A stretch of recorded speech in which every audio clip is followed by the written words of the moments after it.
Arrakis, desert world, the center of the known universe.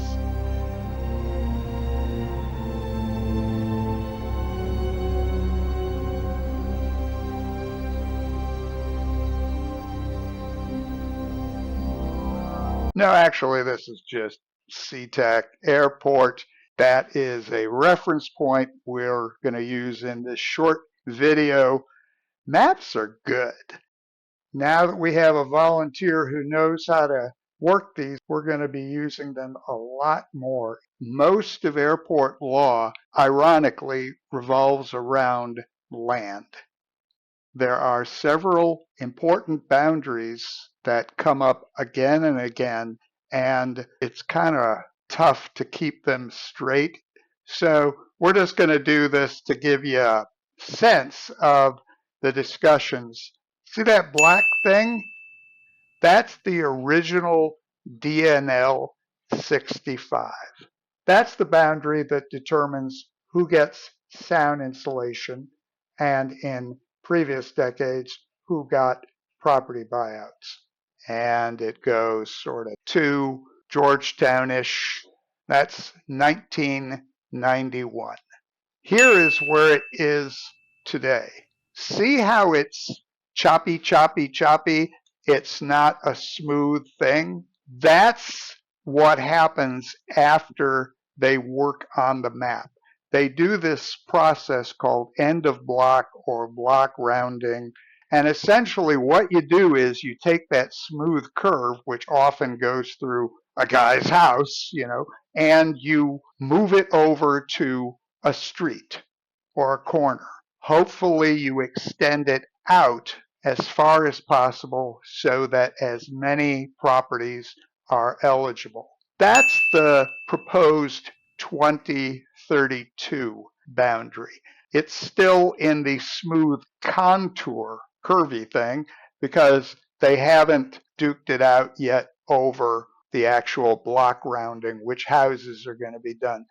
It's pretty much the same area. It's just sort of moved off to the west a little bit. And we're not going to get into that right now. Just understand that that contour at some point has to get translated. Contour, smoothie, smoothie, boundary, the actual properties and parcels. So that's probably not what you're thinking. You're probably thinking, wow, it's really shrunk. Well, it's really shrunk because supposedly the planes got a lot quieter. But that's not what we wanted to talk about, really. That's the APE, the area of potential effect. See how it's kind of, I'm being a little squishy here, but it's essentially the airport property Port of Seattle owns. There used to be a golf course here, which is now used for stormwater processing. And then there's this junk over here, which is, North Sea-Tac Park and so on. But that is the boundary that is under consideration for NEPA and SEPA. That's the Sustainable Airport Master Plan, the SAMP, largely defined by the construction projects, the buildings and facilities that will expand operations in the air. But it's not about the air. Again, most of airport law is about land. And here's another point. The quality of environmental law is not consistent. So while that ape may seem tiny in terms of noise and air pollution, it also covers Miller Creek and Walker Creek and the Des Moines Creek. Going out to here, we're not going to get into why. The point is that the airport is responsible for all of the water that comes off of the plateau and goes into these creeks. For whatever reason, they built the airport on what is essentially the source of all fresh water in the area. There's also this thing called Gilliam Creek, which goes under South Center, and it's just water, water everywhere. The place is a bunch of wetlands. Then there is the state. In 2020, then Representative Orwell, Representative Policiotti, who is now state treasurer, and Senator Kaiser worked to update the Port Districts law to create the aviation impacted region. It is 92 square miles and extends up here to Beacon Hill and then down here to Federal Way.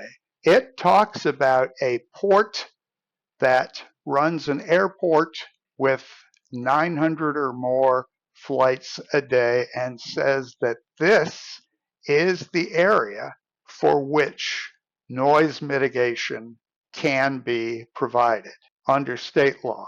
The federal law remains that thing. But the state law, when it comes to noise, can be this thing. The current law being debated, SB 5652, would say that the state can spend money for this state noise area, 92 square miles, Beacon Hill, down to Federal Way, on not just noise mitigation, but now air quality, the impacts of air pollution from flights from Sea-Tac. So that's the thing that we're going to decide upon this year. The APE, the 2032 noise contour, and the RCW 53, i.e. the aviation impacted area. Now, let's set aside how to pay for any of this stuff for a second. The question will then arise, how will you define aviation impacts to health up to here and down to here? How will you decide who is most worthy?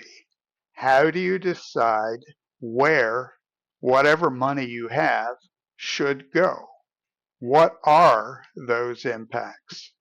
And as if that wasn't enough fun, why, we just happen to have another airport with 160, 170,000 operations annually, which is currently undergoing its own master plan and Part 150 updates within that RCW 53 area, but completely outside of any area under consideration for Sea-Tac Airport.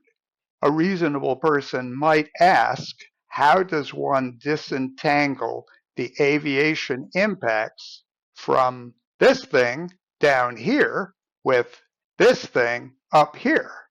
But wait, if you call within the next year, you will also get a can of worms over flight paths, including, but not limited to, South Flow, North Flow, and the ever popular Hawk Z8 going over Vashon Island, none of which is under consideration because most of airport law is about land.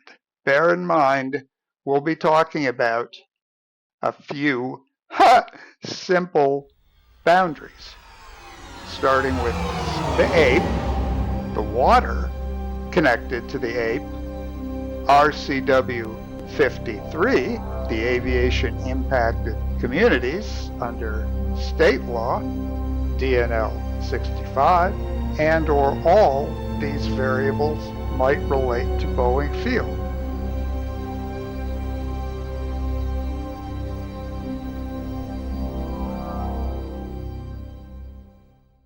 Discuss.